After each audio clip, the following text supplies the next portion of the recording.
Hello friends, how are you all? I'm Valli. I'm going to discuss very important question seated November 2012, which is your previous question. So it must be very important for your practice. So today I'm going to start from the paper one. So in the paper one, there's a first question is learning disabilities are generally found. जो आपकी learning disabilities हैं, वो generally कहाँ पाई जाती हैं वो आपको बताना है. In especially those children whose parental relatives have such problems. बात कही जा रही है कि जिन बच्चों को लर्निंग डिसेबिलिटी की प्रॉब्लम होती है. अब आप you have to know what is the learning disability. Dyslexia, dyscalculia की जो बात हम करते हैं, डिसलेक्सिया बच्चे देखते हैं ना, जैसे सी वॉज या उनको रीडिंग में प्रॉब्लम होती है, वो वर्ड्स को रिकॉग्नाइज नहीं कर पाते. डिसकैलकुलिया की बात जब हम करते हैं, जैसे जिन बच्चों को कैलकुलेशन में प्रॉब्लम होती है, उसी तरह से आती है डिसग्राफिया. डिसग्राफिया में जिन बच्चों को राइटिंग डिसऑर्डर होता है, वो लिख नहीं पाते. ठीक है. डिसेबिलिटीज होते हैं, ज्यादातर वो किन बच्चों में पाए जाते हैं जिनके अंदर कहीं ना कहीं उनके पेरेंट्स में इस तरह की प्रॉब्लम देखी गई होती है. ये ज्यादातर उन लोगों में देखी जाती है. तो ये बात बिल्कुल ठीक है हमारी. इसके बाद हम नेक्स्ट पॉइंट देख लेते हैं. Student with average superior IQ उन बच्चों में देखे जाते हैं जिनका एवरेज सुपीरियर आईक्यू होता है. नहीं, ऐसा कुछ नहीं है, सिर्फ उनके साथ है प्रॉब्लम. जो उनके पेरेंट्स से रिलेटेड अगर कुछ प्रॉब्लम होती है तो बच्चों में आती है. ये ऐसा नहीं है कि सिर्फ बॉयज में होती है, गर्ल्स में नहीं होती. ये बात भी गलत है. More of in children belonging to rural areas as compare to urban areas. ऐसा नहीं है. पहले क्या होता था, रूरल एरियाज में ही देख लो या फिर अर्बन एरिया में देख लो, जब तक लोगों को बीमारी का पता नहीं होता, डिसऑर्डर का पता नहीं होता, तो वो जान ही नहीं पाते बच्चे का प्रॉब्लम क्या है. तो इसका इफेक्ट एरिया से नहीं आता, इसका इफेक्ट आता है कहीं ना कहीं अगर ये प्रॉब्लम पेरेंट्स में होती है. तो इसलिए इसका जो आंसर है first is your correct answer.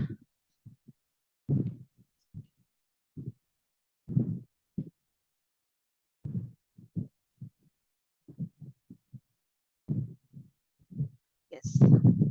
So the next is child cannot distinguish between saw and was nuclear. That means बच्चा इसको saw की जगह was देख रहा है, वो इन दोनों के बीच में डिस्क्रिमिनेशन कर नहीं पा रहा है. तो दैट मीन्स आपको बताना है कि बच्चे किस चीज से सफर करता है.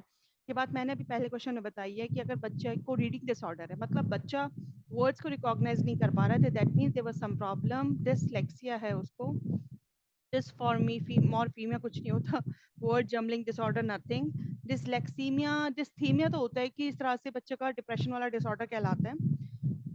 तो डिसलेक्सिया होता है जहाँ बच्चे को रीडिंग डिसऑर्डर होता है, वो बच्चा रिकॉग्नाइज नहीं कर पाता, उस बच्चे को वर्ड्स उल्टे दिखाई देते हैं. मतलब उसको वर्ड्स कैसे दिखाई देते हैं, देखिए उसको बी और डी में रिकॉग्नाइज नहीं कर पाता, सी में रिकॉग्नाइज नहीं कर पाता, वो उल्टा बनाता है. तो ये प्रॉब्लम्स होती है उनको. Information processing model of thinking.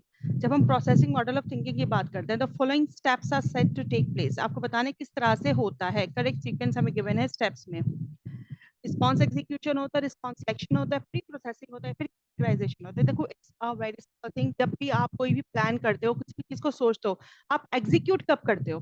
आप एग्जीक्यूट करते हो जब आपका बिल्कुल लास्ट स्टेप होता है. एग्जीक्यूट करना मतलब अब आप अपने प्लान को, अपने थिंकिंग को, आप किसी डिसीजन पे आ रहे हो, एग्जीक्यूट कर रहे हो. ये आपका सबसे लास्ट पॉइंट होगा. तो लास्ट पॉइंट हमारा सिर्फ दो ऑप्शंस में हमें गिवन है. अब आपको देखना है क्या आपका सही होगा. देखो किसी भी चीज को थिंकिंग जब आप कर रहे हैं तो किस तरह से होगा. आप पहले उसके बारे में सोचेंगे, किसी भी प्रोसेस के बारे में आप सोचेंगे, फिर चीजों को आप कैटेगराइज करेंगे, उसके बाद जाके आप सिलेक्ट करेंगे कि आपको रिस्पॉन्स एग्जैक्टली देना क्या है, तब जाके आप एग्जीक्यूट करते हैं. तो उसके अकॉर्डिंग अगर हम देखते हैं तो हमारे जो सेकंड ऑप्शन है which is your correct sequence. So और ये मैंने थोड़ा सा इसमें ये भी देखी किस तरह से अगर आपको कोई भी स्टिमुलस मिलता है आपकी मेमोरी में, ठीक है, फिर आप अटेंटिव होते हो, फिर जाके आपके माइंड में उसकी कैटेगराइजेशन होता है, सिलेक्शन होता है, तब जाके आप चीजों को एग्जीक्यूट कर पाते हो. आपकी मेमोरी जो होती है वो लॉन्ग टर्म होती है अगर हम थिंकिंग की बात करते हैं, क्योंकि क्वेश्चन में थिंकिंग से रिलेटेड क्वेश्चन पूछा है. So the gifted students are, को बताने गिफ्टेड स्टूडेंट्स कैसे होते हैं. गिफ्टेड स्टूडेंट्स वो तो अच्छे स्टूडेंट्स होते हैं, ब्रिलियंट स्टूडेंट्स होते हैं, जिनका बहुत आईक्यू लेवल बहुत अच्छा होता है. तो आपको बताना है उनकी कैरेक्टरिस्टिक्स दिए हुए हैं यहाँ पे. वो इंडिपेंडेंट होते हैं जजमेंट्स में, या वो इंडिपेंडेंट होते हैं टीचर्स पे, या फिर वो इंट्रोवर्ट होता है नेचर में, या फिर वो non assertive of their needs. मतलब कि देखो गिफ्टेड बच्चे जो होता है, जिसके अंदर काबिलियत है बच्चे के अंदर कोई भी काम को करने की, ही इज अ सुपीरियर आई, उसके पास सबसे हाई सुपीरियर आईक्यू होता है. तो they are independent of their judgments. मतलब कि वो छोटी छोटी चीजों के लिए परेशान नहीं होते, हर काम वो खुद करने की कोशिश करते हैं. टीचर्स की सिर्फ गाइडेंस चाहिए होती है, डायरेक्शन चाहिए होती है. तो में जो सबसे बेस्ट आंसर वो ये है हमारा, इंडिपेंडेंट ऑफ देयर जजमेंट्स. आता है हमारा पार्शियल रीइंफोर्समेंट। अभी क्वेश्चन कहाँ से आया आपका? ये क्वेश्चन आया आपका स्किनर्स की थ्योरी से, जिसके अंदर इन्होंने स्किनर ने रीइंफोर्समेंट की बात की थी, कंटिन्यूअस रीइंफोर्समेंट, पार्शियल रीइंफोर्समेंट। तो कंटिन्यूअस रीइंफोर्समेंट क्या होता है? जब आप बच्चे को हर टास्क के बाद बच्चे को रीइंफोर्स करो, ओ दैट्स रियली ग्रेट, आपने रिवॉर्ड दे दिया बच्चे को, तुम बहुत अच्छा कर रहे हो। जब भी बच्चा कोई भी टास्क कवर कर रहा है, आप उसे फौरन उसको रिवॉर्ड दे रहे हैं, उसकी तारीफ कर रहे हैं, उसको रीइंफोर्स कर रहे हैं, ठीक है। एक होता है पार्शियल रीइंफोर्समेंट। पार्शियल रीइंफोर्समेंट क्या हुआ कि आपने देखा कि बच्चे को आपने एक चीज कवर कराई बच्चे से, कवर कराने के बाद आपने देखा उसने थोड़ा अच्छा किया, जब उसने दूसरा लेवल कंप्लीट किया तो उसने और अच्छा किया, तो तब आपने उसको यहाँ पे क्या दिया? रीइंफोर्समेंट दिया, ठीक है। फिर उसने थोड़ी सी और उसने चीजों को और अच्छा करने की कोशिश की, फिर यहाँ जाके आपने उसको फिर रीइंफोर्समेंट दिया। दैट मीन्स आप थोड़ा थोड़ा करके रीइंफोर्समेंट कर रहे हैं। तो आपका जो पार्शियल रीइंफोर्समेंट होता है वो ज्यादा इफेक्टिव होता है in comparison to your continuous reinforcement.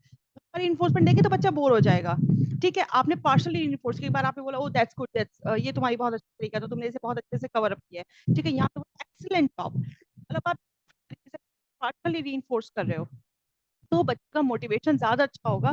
तो हमारे यहाँ जो पार्शियल रीइंफोर्समेंट है वो ज्यादा इफेक्टिव माना जाता है in comparison to continuous reinforcement.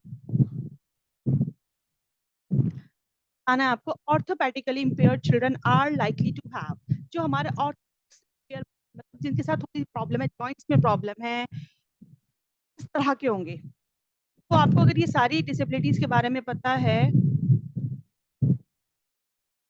कि कौन कौन सी होती है, तो आपके लिए आंसर देना बहुत आसान है। देखिए dysgraphia, dysgraphia means difficulty in calculation, sorry difficulty in writing, difficulty in writing, that means बच्चे को डिस्ग्राफिया है। डिस्थीमिया ये एक्सप्रेशन डिसऑर्डर कहलाता है बच्चे को, कि इसमें क्या होता है, बच्चे किसी चीज मतलब बच्चा बहुत लेस होपफुल होता है, प्रोडक्टिविटी वर्क वो करना नहीं चाहता, बहुत फियर होता है उसे, मतलब बिल्कुल कहते हैं ना जीने की इच्छा जिसमें नहीं होती, बहुत डिप्रेसिव डिसऑर्डर कहलाता है ये। डिसकैलकुलिया होता है, that means difficulty in calculation, जब बच्चे को कैलकुलेशन में डिफिकल्टी है। डिसलेक्सिया, डिफिकल्टी इन रीडिंग, जब बच्चे को रीडिंग में डिफिकल्टी है। देखिए रीडिंग में बच्चे का ऑर्थोपेडिकली कोई यूज नहीं है, दैट मींस यहाँ रीडिंग आंखों की जरूरत है, ठीक है। कैलकुलेशन में बच्चे को माइंड की जरूरत है। ऑर्थोपेडिक का क्वेश्चन पूछा गया आंसर, में डिप्रेशन का कोई यूज नहीं है, लेकिन राइटिंग करेगा लिखेगा तब उसके जॉइंट्स का यूज होता है, तब दैट मीन्स जब वो हैंड का यूज करके राइटिंग करेगा, दैट मीन्स अगर उसके जॉइंट्स में प्रॉब्लम होगी तो उसको राइटिंग स्किल्स में प्रॉब्लम आ सकती है। तो ये क्वेश्चन जो आएगा बहुत डिफरेंट क्वेश्चन करके पूछा गया, but it's a very nice question कि ऑर्थोपेडिकली इंपेयर्ड चिल्ड्रन कैसे होंगे, किसमें इस तरह की प्रॉब्लम देखने के मिलेगी, जिनके अंदर डिस्ग्राफिया होगा, that means difficulty in writing की जो प्रॉब्लम आती है बच्चों के अंदर, कहीं ना कहीं बच्चों के नर्व्स में प्रॉब्लम होती है, उनके जॉइंट्स में प्रॉब्लम होती है, जिस वजह से उनके लिखने में प्रॉब्लम आती है, इसलिए डिस्ग्राफिया के बच्चों के साथ ये प्रॉब्लम ज्यादा देखने के लिए मिलती है। तो आपका आंसर क्या होगा? फर्स्ट हमारा एडोलेसेंस में एक्सपीरियंस, आपके जो एडोलेसेंस है वो क्या एक्सपीरियंस करते हैं? Feeling of sanitation about life, anxiety and concern about themselves, या feeling of fear about sins committed in childhood, या फिर feeling of self actualisation. Self actualisation की फीलिंग तो बहुत अच्छी है, अबाउट लाइफ के बारे में फियर ऐसा थोड़ी ना होता है। एग्जाइटी, एडोलेसेंस की एक क्या एज होगी? 11+, 11+ को आप क्या बोलते हैं? 12+ को एडोलेसेंस में आ जाते हैं। जो एडोलेसेंस की स्टेज होती है, क्या होता है, धीरे धीरे आपकी क्लासेस से बढ़ती है, आपकी प्यूबर्टी आप अचीव करते हैं, उस ड्यूरेशन में एग्जाइटी होना it's a very simple thing and it's a very common. तो एडोलेसेंस में हम जनरली फियर देखते हैं, एंग्जाइटी देखते हैं, इमोशनल अपील सबसे ज्यादा एडोलेसेंस पीरियड में आता है। तो इसलिए जो बेस्ट आंसर होगा इसका वो होगा second. Following is an example of fine motor skills. Question में क्या पूछा आपसे? Fine motor skills. So you have to know fine motor skills क्या होती है। अच्छा, एक होता है आपका ग्रॉस मोटर स्किल्स। अब इन दोनों में क्या डिफरेंस है? ग्रॉस मोटर स्किल्स की बात अगर हम करते हैं, दैट मीन्स बच्चे का दौड़ लगाना, होप करना, climbing, running, these are called gross motor skills, ठीक है। अब बात आती है राइटिंग की, fine motor skills. Fine motor skills में क्या आता है आपका? राइटिंग, लिखना, ये सब उसका फाइन मोटर स्किल्स में आता है। तो सबसे बेस्ट एग्जांपल क्या हुआ इसमें? क्योंकि जो तीनों एग्जांपल्स गिवन है आपको वो ग्रॉस मोटर स्किल्स के गिवन है। वाइगॉत्स्की थ्योरी इंप्लाइज, जो आपकी वाइगॉत्स्की की थ्योरी है वो किस चीज की तरफ इंप्लाई करती है? हम जानते हैं जो हमारे ली वाइगॉत्स्की थे वो सोशल इंटरेक्शन की बात करते थे, सोशल थ्योरी की बात करते थे कि बच्चा क्या सीखता है, बच्चे अपने इन्वायरमेंट में इंटरेक्ट करके सीखता है। दैट मीन्स उन्होंने कोलैबोरेटिव प्रॉब्लम सॉल्विंग की बात की, वो कोऑपरेटिव लर्निंग की बात करते थे। अगर आपने इंडिविजुअली असाइनमेंट दे दिए तो ये ली वाइगॉत्स्की का थ्योरी नहीं हुआ। After initial explanation do not support a child, नहीं, उनका कहना था कि आपको बच्चे को सपोर्ट करना है, Child will learn best in the company of children having IQ lesser than his or नहीं. ये सब पॉइंट्स गलत है. इसमें सबसे बेस्ट पॉइंट कौन सा है? Collaborative problem solving. आप बच्चे को एक ऐसा टास्क दीजिए कि बच्चा कोलैबोरेशन करके सीखे, आपस में बच्चों को ग्रुप्स में सीखें, इंटरेक्ट करके सीखें. तो ये बात कौन कहते थे? हमारे वाइगॉट्स्की. नेक्स्ट क्वेश्चन है हमारा, smallest unit of meaning in a language. जो स्मॉलेस्ट यूनिट है मीनिंग का लैंग्वेज का, वो क्या होगा? ठीक है, syntax. Syntax means structure of sentences. Morpheme, phoneme, pragmatics का मतलब क्या होता है? जब आप एक प्रैक्टिकल अप्रोच को लेके चल रहे हैं, ठीक है, जहां आप प्रैक्टिकली चीजों को लेके चल रहे हैं, दिस इज कॉल्ड. और फोनीम क्या होता है? डिफरेंट साउंड्स, जैसे आपके हैट, कैट, बैट, इस तरह से आप डिफरेंट डिफरेंट साउंड्स आप निकाल रहे हैं. तो smallest unit of meaning in a language में आती है हमारी morpheme. So morpheme is the smallest unit of meaning in a language. So friends, ये था मेरा आज का lesson, and in the next lesson we have to come in the different questions for this year. So thank you for your attention. Stay blessed, enjoy learning, and see you soon with the next video.